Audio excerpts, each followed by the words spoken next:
Friends, ಎಲ್ಲರಿಗೂ ನಮಸ್ಕಾರ. ಇವತ್ತಿನ ಈ ಒಂದು ಸೆಷನಲ್ಲಿ ವೆನ್ ಡಯಾಗ್ರಾಮ್ಸ್ಗಳನ್ನು ಹೇಗೆ ಸಾಲ್ವ್ ಮಾಡಬೇಕಂತ ಇಲ್ಲಿ ತಿಳಿಸ್ಕೊಡ್ತೀನಿ. ಫ್ರೆಂಡ್ಸ್, ಈ ಒಂದು ವೆನ್ ಡಯಾಗ್ರಾಮ್ಸ್ ಪ್ರಾಬ್ಲಮ್ಸ್ಗಳು ಮುಂಬರುವ ಎಲ್ಲ ಒಂದು ಸ್ಪರ್ಧಾತ್ಮಕ ಪರೀಕ್ಷೆ, ಎಸ್ಪೆಷಲಿ ನಿಮ್ಮದು ಒಂದು ಲ್ಯಾಂಡ್ ಸರ್ವೇರ್ ಅನ್ಬೋದು, KS ಅನ್ಬೋದು, ಓಕೆನಾ, PDO, ವಿಲೇಜ್ ಅಕೌಂಟೆಂಟು, ಓಕೆನಾ, ಮತ್ತು TET ಎಕ್ಸಾಮ್ಗಳಲ್ಲಿ ನೀವು ನೋಡ್ಬೋದು ಮ್ಯಾಥ್ಸ್ ಪರೀಕ್ಷೆಯಲ್ಲಿ, ಓಕೆನಾ. TET ಬಿಟ್ಟು ಮತ್ತು ಇನ್ನಿತರ SDA, FDA, KPSC ನಡೆಸುವ ಗ್ರೂಪ್ B, ಗ್ರೂಪ್ C ಈ ಒಂದು ಎಲ್ಲ ಎಕ್ಸಾಮ್ಗಳಿಗೆ ಇವು ಉಪಯುಕ್ತ.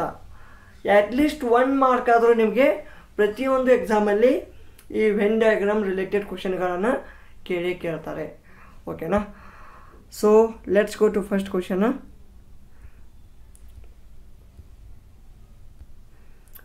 Which one of the following Venn diagrams represents best relationship between snake, lizard and reptiles? ನೋಡಿ, ಸ್ನೇಕ್ ಒಂದಿದೆ, ಲಿಜಾರ್ಡ್ ಒಂದಿದೆ, ರೆಪ್ಟೈಲ್ಸ್ ಒಂದಿದೆ. ಸೊ ನಿಮಗೆ ಇಲ್ಲಿ ಸ್ನೇಕ್ ಗೊತ್ತು ನಿಮಗೆ, ಓಕೆನಾ. ಸ್ನೇಕ್ ಗೊತ್ತು, ಲಿಜಾರ್ಡ್ ಗೊತ್ತು, ಓಕೆನಾ. ಇವೇನದವು ಸರೀಸೃಪಗಳು. ರೆಪ್ಟೈಲ್ಸ್ ಅಂದರೆ ಏನು? ರೆಪ್ಟೈಲ್ಸ್ ಅಂದ್ರೆ ಸರೀಸೃಪ, ಓಕೆನಾ. ಸೊ ಇವೆರಡೂ ಏನಾಗ್ತವ? ರೆಪ್ಟೈಲ್ಸ್ ಆಗ್ತವ, ಓಕೆನಾ. ಈ ರೆಪ್ಟೈಲ್ಸಲ್ಲೇ ಈ ಸ್ನೇಕ್ ಮತ್ತು ಲಿಜಾರ್ಡ್ ಆ ಒಂದು ಕೆಟಗರಿಯಲ್ಲಿ ಬರ್ತಾವ, ಓಕೆನಾ. ಸೊ ಇಲ್ಲಿ ಈಗ ನೀವು ಇಷ್ಟ ಮಾಡಿ, ಇದೊಂದು ವರ್ಗ ರೆಪ್ಟೈಲ್ ಅಂತ ಇದೆ, ಓಕೆನಾ. ಇದು ರೆಪ್ಟೈಲ್ ಕೆಟಗರಿ ಒಳಗೆ ಈ ಸ್ನೇಕ್ ಮತ್ತು ಲಿಜಾರ್ಡ್ ಬರ್ತಾವಂದ್ರೆ, ಸೊ ಇದರಲ್ಲಿ ಯಾವ ಬರ್ತಿರಬೇಕು, ಯಾವ ಒಂದು ಆಪ್ಷನ್ ಕರೆಕ್ಟ್ ಸೂಟ್ ಆಗುತ್ತಾ? ಸೊ ಇಲ್ಲಿ ನೋಡಿ, ಇದು ಅಂತೂ ಆಗಲ್ಲ. ಯಾಕೆಂದರೆ ಇಲ್ಲಿ ರೆಪ್ಟೈಲ್ಸ್ ಒಳಗಡೆ ಸ್ನೇಕ್ ಬರುತ್ತೆ, ಸ್ನೇಕ್ ಒಳಗಡೆ ಲಿಜಾರ್ಡ್ ಬರುತ್ತೆ, ಹಾಗೆ ಬರಲ್ಲ. ರೆಪ್ಟೈಲ್ಸ್ ಒಳಗಡೆ ಸ್ನೇಕು ಲಿಜಾರ್ಡ್ ಬರಬೇಕು, ಇದು ಬರಲ್ಲ. ಸೊ ಇದು ಅರ್ಧ ಹೊರಗಡೆ ಅರ್ಧ ಒಳಗಡೆ ಇದೆ, ಇದು ಬರಲ್ಲ. ಸೊ ಇದು ತುಂಬ ದೂರ, ಓಕೆನಾ, ಸಂಬಂಧನೇ ಇಲ್ಲ, ಬೇರೆ ಬೇರೆನ ತೋರಿಸಿದ್ದಾರೆ. ಸೊ ಇಲ್ಲಿ ಕರೆಕ್ಟ್ ಆಪ್ಷನ್ ಡಿ ಆಗುತ್ತಾ. ಇದು ಸ್ನೇಕು, ಇದು ಲಿಜಾರ್ಡು. ಅಂದರೆ ಸ್ನೇಕ, ಲಿಜಾರ್ಡ್ ಇವೆರಡು ಸರೀಸೃಪಗಳು. ಅಂದರೆ ಈ ಸರೀಸೃಪ ಅನ್ನುವ ಒಂದು ಏನಪ್ಪ, ಈ ಸಂಘದಲ್ಲೇ ಈ ಸ್ನೇಕ್ ಮತ್ತು ಈ ಲಿಜಾರ್ಡ್ ಅಂತ ಎರಡು ಸರೀಸೃಪಗಳು ಕಂಡು ಬರ್ತಾವ. ಸೊ ಈ ಥರ ನೀವು ಇಂಡಿಕೇಟ್ ಮಾಡ್ಬೋದು, ಓಕೆನಾ. Next question. Which diagram correctly represents the relationship between human beings, teachers, graduates? ನೋಡಿ, ಎಷ್ಟು ಇಂಪಾರ್ಟೆಂಟ್ ಇದೆ ಕ್ವಶನು. ಹ್ಯೂಮನ್ ಬೀಯಿಂಗ್ಸ್ ಅಂದರೆ ಎಲ್ಲ ಮಾನವರು ಬರ್ತಾರೆ ಇಲ್ಲಿ. ಟೀಚರ ಮೇಲೂ ಇರ್ಬೋದು, ಫಿಮೇಲೂ ಇರ್ಬೋದು. ನೆಕ್ಸ್ಟ್ ಗ್ರ್ಯಾಜುಯೇಟ್ಸ್, ಓಕೆನಾ. ಈಗ ಇಷ್ಟೇ ವಿಚಾರ ಮಾಡಿ, ಈಗ ಗ್ರ್ಯಾಜುಯೇಟ್ಸ್ ಯಾರು ಇರ್ತಾರೆ? ಈ ಮನುಷ್ಯರೇ ಗ್ರ್ಯಾಜುಯೇಟ್ಸ್ ಇರ್ತಾರೆ, ಓಕೆನಾ. ಈ ಪ್ರಾಣಿಗಳೇನಿರ್ತಾವ, ಈಗ ದನ ಕರುಗಳು, ಏನಪ್ಪ, ನಾಯಿ, ಬೆಕ್ಕು, ಇವೇನು ಗ್ರ್ಯಾಜುಯೇಟ್ ಇರ್ತಾವ? ಇಲ್ಲ, ಹ್ಯೂಮನ್ ಬೀಯಿಂಗ್ಸ್ ಗ್ರ್ಯಾಜುಯೇಟ್ ಅಂತ ಇರ್ತೈತಿ, ಓಕೆನಾ. ಹ್ಯೂಮನ್ ಬೀಯಿಂಗ್ಸ್ ನೋಡಿ, ಇದು ಹ್ಯೂಮನ್ ಬೀಯಿಂಗ್ಸ್ ಅಂತ ತಿಳ್ಕೊಳ್ಳಿ. ಹ್ಯೂಮನ್ ಬೀಯಿಂಗ್ ಅದರಲ್ಲಿ ಏನಾಗ್ತೈತಿ, ಈ ಗ್ರ್ಯಾಜುಯೇಟ್ಗಳು ಬರ್ತಾರೆ, ಓಕೆನಾ. ಈಗ ಟೀಚರು ಯಾರು? ಇವರೇ ಮಾನವರೇ ಇರ್ತಾರೆ ಟೀಚರ್ಗಳು, ಓಕೆನಾ. ಈ ಮಾನವರು ಬಿಟ್ಟು ಬೇರೆ ಯಾರು ಅಂದರೆ ಅದನ್ನು ಹ್ಯೂಮನ್ ಬೀಯಿಂಗ್ ಒಳಗಡೆ ಬರ್ತದೆ. ಬಟ್ ಎಲ್ಲಿ ಬರ್ತದ? ಈಗ ಹ್ಯೂಮನ್ ಬೀಯಿಂಗ್ದು ಟೀಚರ್ದು ಸಂಬಂಧ ಗೊತ್ತಾಯ್ತು ನಮಗೆ. ಟೀಚರ್ ಮತ್ತು ಗ್ರ್ಯಾಜುಯೇಟು, ಈಗ ನೋಡಿ, ಟೀಚರ್ ಆದವರು ಎಲ್ಲರೂ ಗ್ರ್ಯಾಜುಯೇಟ್ ಇರ್ತಾರಂತ ಹೇಳೋಕ್ಕೆ ಬರಲ್ಲ. ಈಗ ಟೀಚರ್ ಆದವರು ಕೆಲವೊಬ್ಬರು ಗ್ರ್ಯಾಜುಯೇಟು ಇರ್ತಾರೆ, ಕೆಲವೊಂದು ಜನ ನಾನ್ ಗ್ರ್ಯಾಜುಯೇಟು ಇರ್ತಾರೆ, ಓಕೆನಾ. ಸೊ ಯಾಕೆಂದರೆ ಈಗ ಡಿಪ್ಲೊಮಾ ಮಾಡಿ ಟೀಚರ್ ಆಗಿರ್ಬೋದು. ಈಗ ಇದಕ್ಕಿಂತ ಮುಂಚೆ ನೀವು ನೋಡಿರ್ಬೋದು, ಡಿ ಎಡ್ಡು, ಓಕೆನಾ. ಈ ಥರ ಒಂದು ಈ ಡಿಪ್ಲೊಮಾ ಕೋರ್ಸ್ಗಳನ್ನು ಮಾಡಿ ಎಷ್ಟೋ ಜನ ಡಿ ಎಡ್ ಇದು ಮಾಡಿದ್ದಾರೆ. ಏನಪ್ಪ ಈ ಒಂದು ಹಿಂದಿನ ಕಾಲದಲ್ಲಿ ಅಂದರೆ ಈ ಒಂದು 2000 ಇಸ್ವಿ ಹಿಂದೆ ಹೋದರೆ ಒಂದು 12th ಅಥವಾ ಈ ಡಿ ಎಡ್ ಮೇಲೆ ಈ ಶಿಕ್ಷಕರ ಒಂದು ನೇಮಕಾತಿ ನಡೀತಿತ್ತು, ಓಕೆನಾ. ಸೊ ಈಗ ಇದು ಗ್ರ್ಯಾಜುಯೇಟ್ಸು ಅಂದರೆ ಟೀಚರ್ ಬರ್ತೈತಿ ಇಲ್ಲಿ, ಟೀಚರ್. ಈ ಟೀಚರು ಕೆಲವೊಂದು ಟೀಚರ್ ಗ್ರ್ಯಾಜುಯೇಟ್ಸ್ ಇರ್ಬೋದು, ಈ ಒಂದು ಭಾಗ ಇಷ್ಟು ಗ್ರ್ಯಾಜುಯೇಟ್ ಇರ್ಬೋದು, ಅಂತ ಕೆಲವೊಂದು ಭಾಗ ನಾನ್ ಗ್ರ್ಯಾಜುಯೇಟು ಇರ್ಬೋದು, ಓಕೆನಾ. ಈ ಥರ ಅಂದ್ರೆ ಸಂಬಂಧ ಐತಿ, ಗ್ರ್ಯಾಜುಯೇಟಿಗೆ ಟೀಚರ್ಗೆ ಸಂಬಂಧ ಐತಿ. ಸೊ ಇಲ್ಲಿ ಕರೆಕ್ಟ್ ಆನ್ಸರ್ ಏನು ಬರುತ್ತೆ? ಎ ಬರುತ್ತೆ. ಇದು ಹ್ಯೂಮನ್ ಬೀಯಿಂಗ್, ಇವರು ಗ್ರ್ಯಾಜುಯೇಟ್, ಇದು ಟೀಚರ್. ಅರ್ಥ ಆಯ್ತಾ? So option A is correct. Next, which of the following diagram represents the relationship among the sun, moon, stars? ನೋಡಿ, ಇದು ಸ್ವಲ್ಪ ನೋಡ್ಲಿಕ್ಕೆ ಈಜಿ ಐತಿ, ಬಟ್ ನೀವು ಇಲ್ಲಿ ಗ್ಯಾರಂಟಿ ಒಂದು ತಪ್ಪಾಗುವ ಶಕ್ಯತೆ ಹೆಚ್ಚಿರುತ್ತೆ. ಯಾಕಂದರೆ ಫ್ರೆಂಡ್ಸ್ ಇಲ್ಲಿ ನೋಡಿ, ಸನ್, ಮೂನ್, ಸ್ಟಾರ್ಸ್ ಅಂತ ಗೊತ್ತಿದೆ. ಈಗ ಸ್ಕೈದಲ್ಲೇ ಎಲ್ಲ ಬರ್ತಾವೆ, ಸನ್, ಮೂನ್, ಸ್ಟಾರ್, ಸ್ಯಾಟಲೈಟ್ಸ್, ಸೊ ಅಥವಾ ಗ್ಯಾಲಕ್ಸಿ, ಇದು ಧೂಮಕೇತುಗಳು, ಈ ಥರ ಎಲ್ಲ ಬರ್ತಾವೆ. ಬಟ್ ಇಲ್ಲಿ ಸಣ್ಣ ಏನಿದೆ, ಇದು ಸ್ಟಾರ್ ಇದೆ ನೋಡಿ. 1 ಮಿನಿಟ್, ಜಸ್ಟ್ ಅ ಮಿನಿಟ್. ಈಗ ಸನ್ ಇದೇನಿದೆ, ಇದು ಸ್ಟಾರ್ ಐತಿ, ಓಕೆನಾ. ಇದು ಸ್ಟಾರ್, ಏನು ಸನ್, ಇದು ಸನ್, ಓಕೆನಾ. ಸನ್ ಏನಿದೆ ಸ್ಟಾರ್, ಸೂರ್ಯ ಇದೊಂದು ನಕ್ಷತ್ರ, ಇದು ಓಕೆ. ಮೂನ್ ಇದೇನು, ಪೃಥ್ವಿಯ ಉಪಗ್ರಹ ಐತಿ. ಇದೇನಪ್ಪ ನಕ್ಷತ್ರ ಅಲ್ಲ, ಏನಲ್ಲ. ಬಟ್ ಉಪಗ್ರಹ ಅಂದ್ರೆ ಇದು ಸ್ಟಾರ್ ಒಳಗೆ ಹಾಕಬೇಕು ಹಾಕಬಾರ್ದು, ಸ್ಟಾರ್ ಒಳಗೆ ಹಾಕಬೇಕು ಹಾಕಬಾರ್ದು.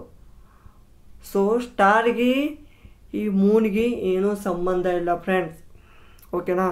ಸೊ ಇದು ಹೊರಗಡೆ ಸೆಪ್ರೇಟ್ ಬರುತ್ತೆ, ಓಕೆನಾ. ಸೊ ಈ ಥರ ಇದ್ದು ಯಾವುದಪ್ಪ option? Option D is correct. ನೋಡಿ, ಇದು ಮೂನ್, ಇದು ಸ್ಟಾರು, ಇದು ಸನ್ನು, ಇದು ಮೂನು, ಓಕೆನಾ. ಇದು moon. So option D is correct. ಇಲ್ಲಿ ನೆಕ್ಸ್ಟ್ ಕ್ವಶನ್ ನೋಡಿ, which of the following diagrams represent judge, thief, criminal? Judge, thief, criminal, ಓಕೆನಾ. ಸೊ ನೋಡಿರಿ, ಡಯಾಗ್ರಾಮ್ ನೋಡೋಣ.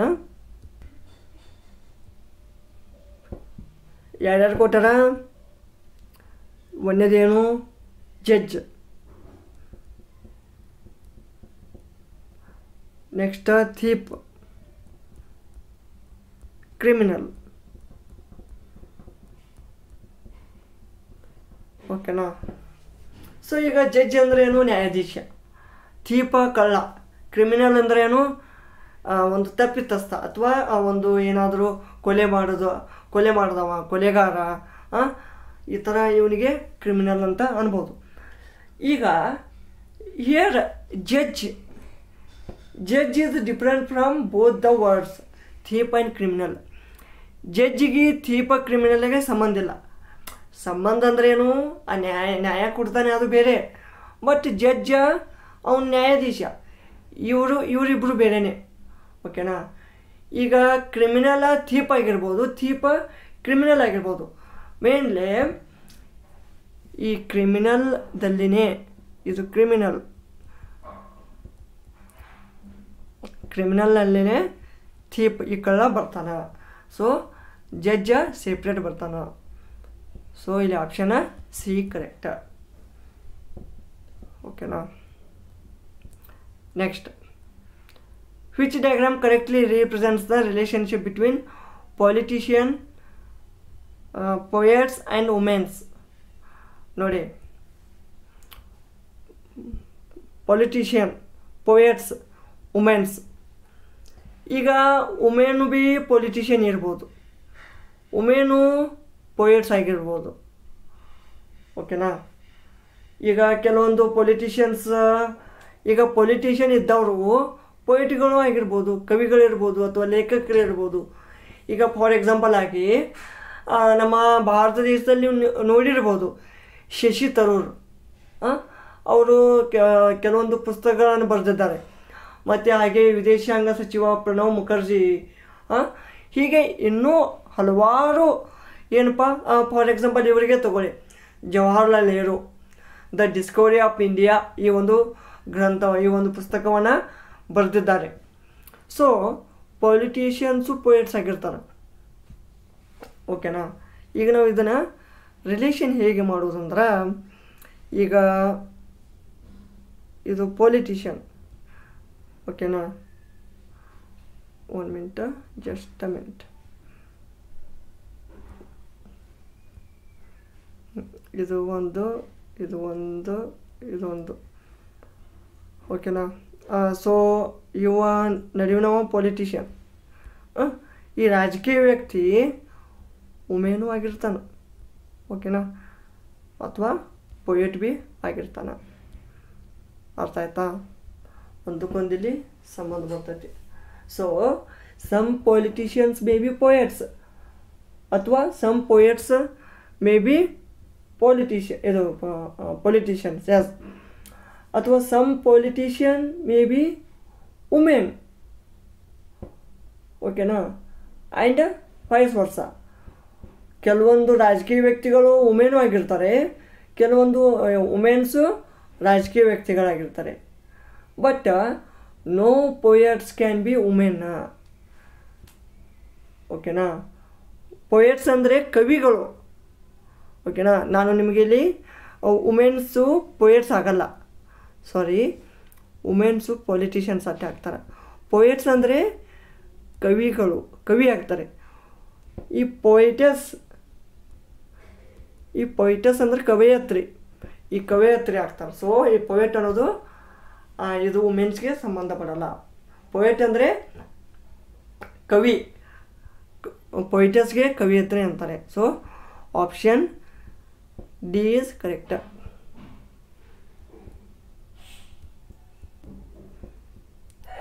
ನೆಕ್ಸ್ಟ್, ಇಲ್ಲಿ ರಿಲೇಷನ್ಶಿಪ್ ಬಿಟ್ವೀನ್ ಮ್ಯೂಸಿಷಿಯನ್, ಇನ್ಸ್ಟ್ರೂಮೆಂಟಲಿಸ್ಟ್, ವಯೋಲಿನಿಸ್ಟ್. ಈಗ ಇಲ್ಲಿ ನೋಡಿ, ಇನ್ಸ್ಟ್ರೂಮೆಂಟಲಿಸ್ಟ್. ಓಕೆನಾ.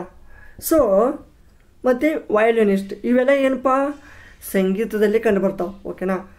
ಸೊ ಈಗ ಮ್ಯೂಸಿಷಿಯನ್ ಅಂದ್ರೆ ಈ ಮ್ಯೂಸಿಷಿಯನ್ ತಿಳ್ಕೊಳ್ಳಿ. ಓಕೆನಾ. ಮ್ಯೂಸಿಷಿಯನ್ ಅದರಲ್ಲಿ ಇನ್ಸ್ಟ್ರೂಮೆಂಟ್, ಈ ವಯೋಲಿನ್ ಏನಿದು, ಇದೊಂದು ವಾದ್ಯ ಅಥವಾ ಇದೊಂದು ಇನ್ಸ್ಟ್ರೂಮೆಂಟು. ಓಕೆನಾ. ಇನ್ಸ್ಟ್ರೂಮೆಂಟ್ದಲ್ಲಿನೇ ಈ ವಯೋಲಿನ್ ಬರ್ತದೆ. ಓಕೆನಾ. ಮ್ಯೂಸಿಷಿಯನ್ ಒಳಗೆ ಇನ್ಸ್ಟ್ರೂಮೆಂಟಲಿಸ್ಟ್ ಒಳಗೆ ವಯೋಲಿನಿಸ್ಟ್. ಅರ್ಥ ಆಯ್ತಾ? ಸೊ ಇದು ಮ್ಯೂಸಿಷಿಯನ್, ಇದು ಇನ್ಸ್ಟ್ರೂಮೆಂಟಲಿಸ್ಟ್, ಇದು ವಯೋಲಿನಿಸ್ಟ್. ಓಕೆನಾ. So option A is correct. Next ನೋಡಿ, ಇಲ್ಲಿ relation between capsules, antibiotics, injection ಅಂತ ಕೇಳಿದ್ದಾರೆ. ರಿಲೇಷನ್ ಬಿಟ್ವೀನ್ ಏನು, ಕ್ಯಾಪ್ಸೂಲ್ಸ್, ಇಂಜೆಕ್ಷನ್ ಮತ್ತು ಆ್ಯಂಟಿಬಯೋಟಿಕ್ಸ್. ಓಕೆನಾ. ಸೊ ಇಲ್ಲಿ capsules are different from injection. ಓಕೆನಾ. ಇವು ಕ್ಯಾಪ್ಸೂಲ್ಸ್ ಅನ್ನೋದೇ ಬೇರೆ, ಇವು ಇಂಜೆಕ್ಷನೇ ಬೇರೆ. ಕ್ಯಾಪ್ಸೂಲ್ಸ್ ಅಂದರೆ ಏನಪ್ಪ, ಗೋಳಿ. ಇಂಜೆಕ್ಷನ ಬೇರೆ. ಓಕೆನಾ. ಬಟ್ ಅವು ಎರಡನ್ನ ಏನಾಗಿ ಯೂಸ್ ಮಾಡ್ತೀವಿ, ಆ್ಯಂಟಿಬಯೋಟಿಕ್ಸ್. ಆ್ಯಂಟಿಬಯೋಟಿಕ್ಸನ್ನು ಯೂಸ್ ಮಾಡ್ತೀವಲ್ಲ, ಆ್ಯಂಟಿಬಯೋಟಿಕ್ ಇದ್ದದ್ದು ಇಂಜೆಕ್ಷನ್ ರೂಪದಲ್ಲಿನೂ ಕೊಡ್ತೀವಿ ಮತ್ತು ಕ್ಯಾಪ್ಸೂಲ್ ರೂಪದಲ್ಲೇನೂ ಕೊಡ್ತೀವಿ. ಸೊ ಇಲ್ಲಿ ಇದು ಪೂರ್ತಿ ಆ್ಯಂಟಿಬಯೋಟಿಕ್ ಆಗತ್ತೆ, ಇದು ಇಂಜೆಕ್ಷನ, ಇದು ಕ್ಯಾಪ್ಸುಲ್ಲ. So option C correct. Next athletes, football players, cricket players. ಈಗ some athletes may be football players and some football players may be athletes. ಕೆಲವೊಂದು ಅಥ್ಲೀಟ್ಸ್ಗಳು ಫುಟ್ಬಾಲ್ ಪ್ಲೇಯರ್ಸ್ ಆಗಿರ್ತಾರೆ, ಮತ್ತು ಕೆಲವೊಂದು ಫುಟ್ಬಾಲ್ ಪ್ಲೇಯರ್ಸು ಅಥ್ಲೀಟ್ಸ್ ಆಗಿರ್ಬೋದು, ಮತ್ತು ಕೆಲವೊಂದು ಅಥ್ಲೀಟ್ಸು ಕ್ರಿಕೆಟ್ ಪ್ಲೇಯರ್ಸ್ ಆಗಿರ್ತಾರೆ, ಕೆಲವೊಂದು ಕ್ರಿಕೆಟ್ ಪ್ಲೇಯರ್ಸು ಅಥ್ಲೀಟ್ಸ್ ಆಗಿರ್ತಾರೆ. ಓಕೆನಾ. ಈಗ ಕೆಲವೊಂದು ಜನ ಸಮ್ ಅಥ್ಲೀಟ್ಸ್ ಇವು ಎರಡು ಅಂದರೆ ಫುಟ್ಬಾಲು ಆಡ್ತಾರೆ ಅಥವಾ ಕ್ರಿಕೆಟು ಆಡ್ತಾರೆ.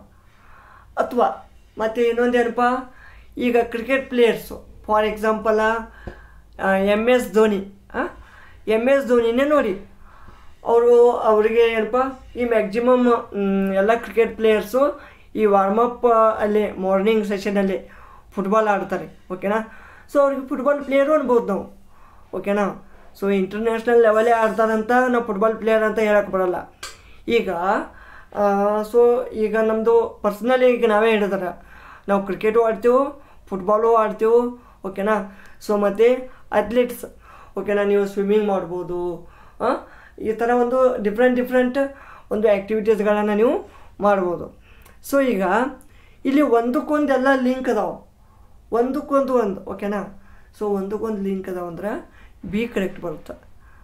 ಅಥ್ಲೀಟ್ ಇದ್ದವನು ಫುಟ್ಬಾಲ್ ಪ್ಲೇಯರು ಆಗ್ತಾನೆ, ಫುಟ್ಬಾಲ್ ಇದ್ದವನು ಕ್ರಿಕೆಟು ಆಗ್ತಾನೆ, ಕ್ರಿಕೆಟ್ ಇದ್ದವನು ಅಥ್ಲೀಟ್ಸ್ ಆಗ್ತಾನೆ. So option B is correct. Next country, States, district. ಇದು ಅಂದ್ರೆ ತುಂಬ ಈಸಿಯಪ್ಪ. ಓಕೆನಾ. ಯಾಕಂದರೆ ನೋಡ್ರಿ, ಕಂಟ್ರಿ ಬರುತ್ತಾ, ಕಂಟ್ರಿ ಒಳಗೆ ಸ್ಟೇಟ್ ಬರುತ್ತಾ, ಸ್ಟೇಟ್ ಒಳಗೆ ಡಿಸ್ಟ್ರಿಕ್ಟ್ ಬರುತ್ತಾ, ಡಿಸ್ಟ್ರಿಕ್ ಒಳಗೆ ತಾಲೂಕು ಬರುತ್ತಾ, ತಾಲೂಕು ಒಳಗೆ ಊರು ಬರುತ್ತಾ, ವಿಲೇಜ್ ಒಳಗೆ ನಿಮ್ಮ ಮನೆ ಬರುತ್ತಾ, ಮನೆಯಲ್ಲಿ ನೀವು ಬರ್ತೀರಿ. ಸೊ ಈ ಥರ ಇದು ಬರ್ತದೆ. So option C is correct. ಇದು ಕಂಟ್ರಿ, ಇದು ಸ್ಟೇಟ, ಇದು ಡಿಸ್ಟ್ರಿಕ್. ಅರ್ಥ ಆಯ್ತಾ. ನೆಕ್ಸ್ಟ್ ಲಾಸ್ಟ್ ಕ್ವಶನ್ ನೋಡಿ. ಇಲ್ಲಿ which of the diagram represents the given statements. Some of the players are tennis players. ಕೆಲವೊಂದು player tennis player. Some tennis players are hockey players and no cricket player is a hockey player. ಈಗ some players, ಈಗ tennis players are some tennis, some ಅಂದರೆ stadium. ಇವರು ಏನಪ್ಪ, some of the players are tennis players. ಓಕೆನಾ. ಇದು player ಅಂತ ತಿಳ್ಕೊಳ್ಳಿ. ಈ ಪ್ಲೇಯರ್ಸು ಇವರು tennis player. Some tennis players are hockey players.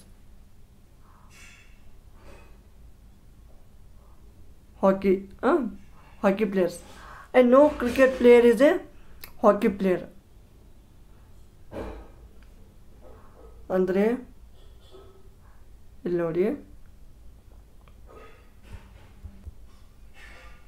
So ಇಲ್ಲಿ ನೀವು ನೋಡ್ಬೋದು, ಇದು ಕ್ರಿಕೆಟ್ ಅಂತ ತಗೊಳ್ಳಿ, ಇದು ಟೆನ್ನಿಸ್ಸು, ಇದು ಹಾಕಿ. ಈಗ some hockey players are tennis players, some tennis players are cricket players. But ಈ ಕ್ರಿಕೆಟ್ ಪ್ಲೇಯರ್ಗೆ ಈ ಹಾಕಿ ಪ್ಲೇಯರ್ಗೆ ಸಂಬಂಧ ಇಲ್ಲ. ಓಕೆನಾ. So option C is correct. So friends, ಈ ಥರ ನೀವು ಈ ಒಂದು ವೆನ್ ಡಯಾಗ್ರಾಮ್ಗಳನ್ನು ಬಿಡಿಸ್ಬೋದು. ಈ ಒಂದು ಎಲ್ಲ ಎಕ್ಸಾಮ್ಗಳಿಗೆ ಇದು ಬಹುಮುಖ್ಯವಾದಂಥ chapter. So very easiest chapter. ಇಷ್ಟೇನು ಅಂಡರ್ಸ್ಟ್ಯಾಂಡಿಂಗ್ ಮಾಡ್ಕೋಬೇಕು. ಮತ್ತು ಈ ಲ್ಯಾಂಡ್ ಸರ್ವೇರ್ ಪ್ರಿಪ್ರೇಷನ್ಗೆ ನಿಮಗೆ ಈ ಡಿಸ್ಕ್ರಿಪ್ಷನಲ್ಲಿ ಈ ಪೇಪರ್ 2 ಆದ ಒಂದು ಲಿಂಕ್ಗಳನ್ನು ಕೊಟ್ಟಿರ್ತೀನಿ. ಆ ವಿಡಿಯೋಗಳನ್ನು ಕೂಡ ನೋಡಿ. ಈ ಒಂದು ವಿಡಿಯೋ ನಿಮಗೆ ಇಷ್ಟ ಆಗಿತ್ತಂದ್ರೆ ಕಾಮೆಂಟ್ ಮಾಡಿ, ಲೈಕ್ ಮಾಡಿ, ಹಾಗೆ ನಿಮ್ಮ ಫ್ರೆಂಡ್ಸ್ ಸರ್ಕಲ್ಗೆ ಶೇರ್ ಮಾಡಿ. ಓಕೆನಾ. ಸೊ ಹಾಗೆ ನಮ್ಮ ಚಾನಲನ್ನು ತಪ್ಪದೆ ಸಬ್ಸ್ಕ್ರೈಬ್ ಮಾಡಿ, ಹಾಗೆ ಬೆಲ್ ಐಕನ್ ಮೇಲೆ ಕ್ಲಿಕ್ ಮಾಡಲು ಮರೆಯದಿರಿ. ಮತ್ತೆ ಸಿಗೋಣ ಮುಂದಿನ ವಿಡಿಯೋದಲ್ಲಿ ಹೊಸ ಚಾಪ್ಟರೊಂದಿಗೆ. ಅಲ್ಲಿಯವರೆಗೆ ನಮಸ್ಕಾರ.